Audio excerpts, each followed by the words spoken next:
හොඳයි යාළුවනේ මම ඔයාලට මේ වීඩියෝ එකකින් අරගෙන එන්නේ ස්වින්නාම් බුෂ් එක කොහොමද ගහගන්නේ කියලා. මම වීඩියෝ එකක් දැක්ක ස්වින්නාම් බුෂ් එක ගින්නට දාලා ඉවරලා බුෂ් ටික අයින් කරනවා. මෙන්න මේ විදිහට ස්වින්නාම් බුෂ් ටික අපිට අයින් කරගන්න පුළුවන්. හැබැයි මෙහෙම කරන්න වෙන්නේ මැද බුෂ් එක ගැලවිලා නැත්තම් මැද බුෂ් එක සමහර ඒවායි අපි දැකලා තියෙනවා ගැලවිලා තියෙනවා. හොඳට හෙල්ලෙනවා. එතකොට අපිට නිකන් ගන්න පුළුවන්. හැබැයි ඇතුලේ කට විතරක් කැපිලා තියෙන වෙලාවට අපිට මේ ස්වින්නාම් බුෂ් එක නිකන් බටේ ගන්න බෑ. අපිට රත් කරලා තමයි ගන්න වෙන්නේ. ඔයාලා බලන්න මේක මේ ඇතුලේ කට ගෙවිලා තියෙන්නේ. ඇනේ බුරුලේ තිබිලා. ඇනේ බුරුල් වෙලා තියෙන්නත් හේතුවක් තියෙනවා මම ඔයාලට පෙන්නන්නම් මේ වීඩියෝ එක යන අතරතුර. අපි මම මේ පරණ ලයිනර් එකක් තමයි මේකට පාස්සන්නේ. අපි ටීවී එකෙන් අයින් කරගන්න ලයිනර් එකක්. ඒක මේ වගේ දෙපැත්ත මැද බටේ පාස්සලා අපිට අයින් කරගන්න ඕනේ මැද බටේනේ. මැද බටේට පාස්සලා ඇතුළ හොඳට පිච්චෙන්නේ අර ඇතුළට දාලා ඉවර වෙලා කූර එහාට මෙහාට කරකවන්න ඕනේ. පත්තු වෙන විදිහට. එතකොට ඇතුලේ බටේ රත් වෙනවා. ඊට පස්සේ අපිට පහසුවෙන්ම මේක ගලව ගන්න පුළුවන්. මේ වගේ හොඳට දෙපැත්ත පාස්සල ඉවරලා ඇතුළට කූර දාලා පොඩ්ඩක් බටේ පිච්චෙන්න වගේ ඇතුළ කූර එහාට මෙහාට කරන්න. ටිකක් පරිස්සමෙන් කරන්න. මේක අර කෑලි විසි වෙනවා වගේ වෙනවා හිටපු ගමන් රබර් එක රත් වීමත් එක්ක. දැන් අපිට මේක නිකන් ගලව ගන්න පුළුවන්. අර ලොකු ගිනි ගොඩවල් ගහලා ගිනි ගොඩවල් වලට දාලා තියන්න ඕනේ නැහැ. මේ වගේ මැද බුෂ් එක අපිට ගලව ගන්න පුළුවන්. ස්වින්නාම් බුෂ් ගහන්න අපි ඉස්සෙල්ලා මැද බුෂ් එක ගලව ගන්නවා. දැන් අපි අනිත් පැත්තත් ඒ වගේ ගලව ගමු.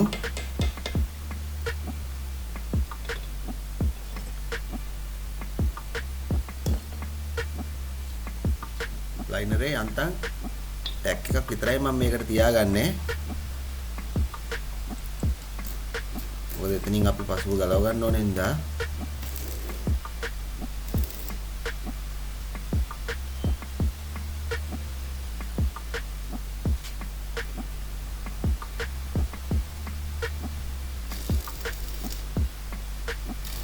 ඉස්සෙල්ලා ලයිනරේ දෙපැත්ත පාස්ස ගන්නවා බටේට. ඊට පස්සේ කූර ඇතුළට දාලා ඉවරලා පත්තු වෙන්න බටේ කරකවක ඉන්න තමයි තියෙන්නේ.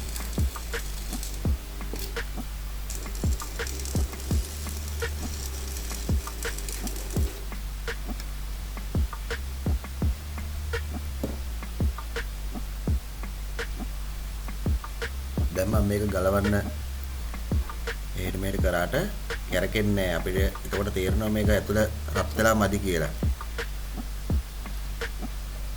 ඒ වගේ මදි වෙන අවස්ථාවලදී ආයෙ පොඩ්ඩක් ඇතුළ බටේ පිච්චෙන්න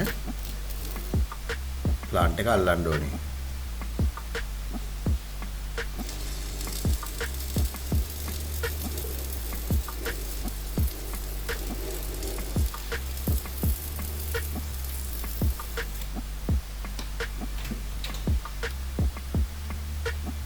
දැන් හරි බටේ රත් වෙලා තියෙන්නේ. බටේ රත් වීමත් එක්ක අර රබර් බුෂ් එකෙන් ගැලවෙනවා. ඒකට අපිට මේක ගලවලා ගන්න පුළුවන්.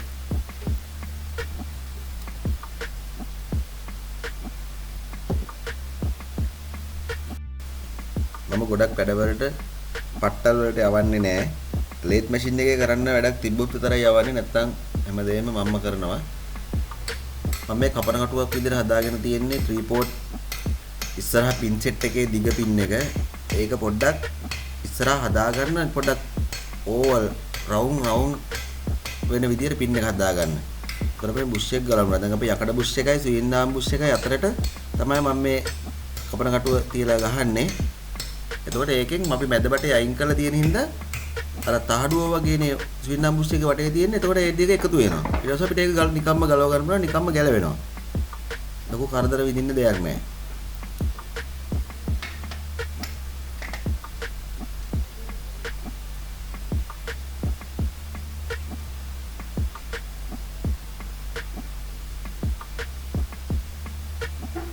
බලන්න මැද බුෂ් එක මේ ගැලවිලා එනවා නිකම්ම.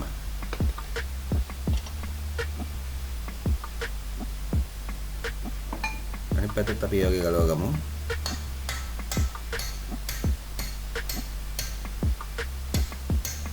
තහඩුවයි සීන්නාම් බුෂ් එකයි අතරක තමයි මම මේ කපන කටුවෙන් පහර දෙන්නේ. ඒකෙදි සීන්නාම් බුෂ් එක ඇතුළට ඇකිලෙනවා. ඔයාලට පේනද? අනිත් පැත්තත් ඒ ගමම හිමීට ගැලවෙනවා. ඒතකොට අපිට ඊළඟ පාර කපන කටුව දා ගන්නත් ඒසි.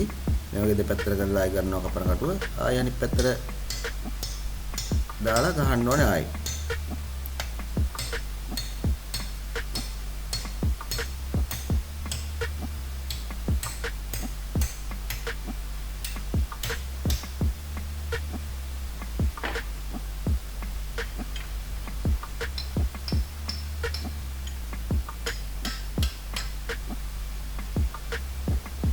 නිකම්ම ගැලවිලා යන බුස් එක.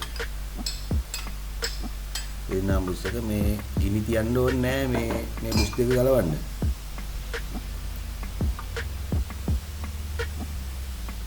එන්න මේ බටේ සෑහෙන ප්‍රශ්නයක් තමයි හරියට බැලුවේ නැත්නම් අලුතෙන් දාන සීන්නාම් වලත් මේ ගැටලුව එනවා. මට මේ ළඟදී අහුණා ඇතුළට දාලා තිබ්බේ ප්ලාස්ටික්. මේ වගේ බටයක් හදලා තිබුණේ ප්ලාස්ටික් වලින්. මේවා නිෂ්පාදනය කරන කට්ටිය මොන හේතුවක් නිසා එහෙම කරනවද දන්නේ නැහැ. මේ තරම් මේ සීන්නාම්යක් නිෂ්පාදනය කරලා මේක හදන්න පුළුවන් වුණාට මොලේ නෑ මෙතනින් වෙන්නේ මොකද්ද කියලා තේරුම් ගන්න මොලයක් නෑ. ඒතකොට ප්ලාස්ටික් බුස් එකක් දාලා. ඒතකොට අපි දැන් සීන්නාම්යක ඇනේ කොච්චර තද කරත් වැඩක් නෑ. ඇනෙත් බුරුල් වෙනවා.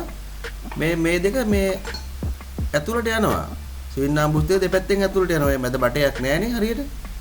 දැන් මේකෙත් මම ඔයාලට පෙන්නන්නම් පැහැදිලිවම සීන්නාම් බුස් එක මේ ඒ ඇතුලේ බටේ කොටයි.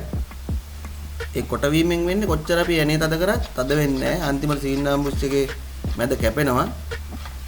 මේ සීන්නාම් බුස් එක බහින මේ අපේ දැන් ත්‍රිවිල් එකේ තියෙන කන් දෙක පවා මේ සවුත් වෙලා යනවා ඒ වැඩේ. ඒක හරියටම දැනගෙන කරන්න ඕනේ මේ බලලා ඔරිජිනල්ම ගන්න බලන්න. කහ ලේබල් එකත් අවුලන්නේ නැහැ. සීන්නාම් බුස් නොගියත් මේක ඇනතද කරාම මේ සීන්නාම් බුස් එක ඇතුළට ගිහිලා තද වෙනවනම් අර මේ ඒක ත්‍රිවිල් එක වැඩ කරද්දී එනවා කිචි කිචි ගාලා හද්ද කොච්චර මොනවා කරත් වැඩක් නැහැ තෙල් දැම්මත් වැඩක් නැහැ. ඒ අවස්ථාවේදී මේ බුස් එක ඉතින් අලුත් කියලා බෑ මේ කපල ඉවර වෙලා අයින් කරලා ඉවර වෙලා මේ වගේ මේ ඇතුළේ බටේ හරියට බලලා දාලා හදන්න වෙනවා. මම ඉස්සෙල්ලා කිව්වේ අලුතෙන්ම දාපු සීන්නාම් එකත් මේ ගැටලුව ඇවිල්ලා මේ අන්තිමට එක බුස් එකක් ගාලා ඉවරලා එක පැත්තකින් අයින් කරලා ඉවරලා බටයක් දාලා තමයි ගැහුවේ. ඒතුළට ප්ලාස්ටික් බටයක් තමයි දාලා තිබුණේ.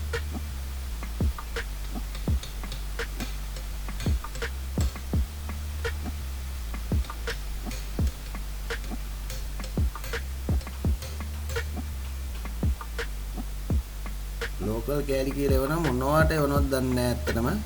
ගොඩක් තැන්වලදී මට අහුවෙලා තියෙනවා ලෝකල් වෙන්න ඕනේ එක්ක මේ ශක්තියෙන් බාලකමක් ලෝකල් වුණාට කමක් නැහැ. නිෂ්පාදනය තියෙන්නේ බෑ හරියට. මේ රූපයක් තිබිලා වැඩක් නැහැ නේ. ගොඩක් ගන්න කඩවල කට්ටිය දන්නේ නැහැ. කස්ටමර්ස්ලා දන්නේ නැහැ ඉතින්.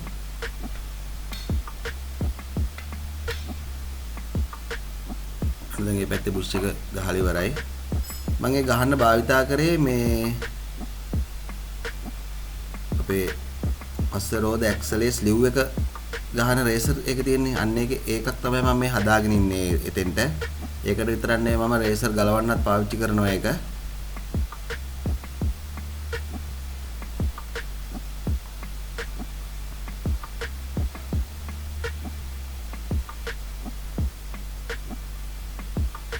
මේ තියෙන්නේ මම අර කියපු බටේ බලන්න මෙන්න මේක. දැන් මේක ඇතුලේ තිබුණ එක බලන්නකො කොටයි. සීන්නාම් එක තද කරාට තද වෙන්නේ නැහැ. ඇනේ කොයි වෙලෙත් බුරුලයි සද්ද එනවා. ඩකඩක් ගාලා සද්ද එනවා. වංගුවක් ගදී ඩක් ගන්නවා. ඒ වගේ සද්ද තමයි මේකෙන් එන්නේ. මේ බටේ හරියට බලලා දාන්න ඕනේ. මේ පේනවනේ බුරුලේ දුවලා වෙලා තියෙන අපරාධය. දැන් මේක හදන්නත් බෑ. එක්ක මේක පුරවල ඉවර වෙලා ග්‍රයින්ඩ් කරන්න ඕනේ. සම්පූර්ණම. ආයෙ තව අමුතුවෙන් හදන්න ඕනේ. මොකද මේක තියෙද්දි ග්‍රයින්ඩ් කරොත් එහෙම මේ මෙතන ශක්තිය අඩු වෙනවා. හොඳට ග්‍රීස් ගන්න. මොකද මේවට ආයි කවදාවත් ඇනේට ග්‍රීස් ටිකක් දැම්මොත් දැනෙන්නේ මේවයි ග්‍රීස් දාන්න බෑ. ආයි කවදා හරි ගලවනකම්. ඒකින්ද ග්‍රීස් ටිකක් හොඳට ගන්න.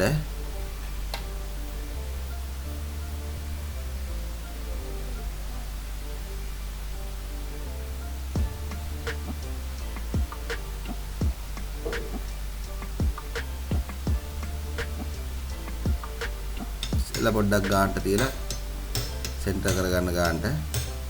ඊට පස්සේ අර මම කියපු මම හදාගත්ත ටූල් එකෙන් ගහන්න තියෙන්නේ. ඒ ගාන පාර ෂුවර් කළාම ගහන්න එහෙට මෙහෙට නැමෙන්නේ නැති වෙන්න.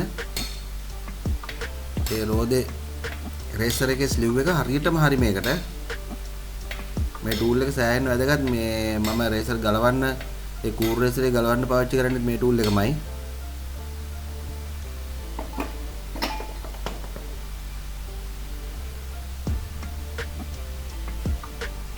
දැන් ස්වින්නා මුස් ගහලා ඉවරයි. බොරුවට පට්ටල් ගිහිල්ලා දඟලන්න ඕනේ නැහැ.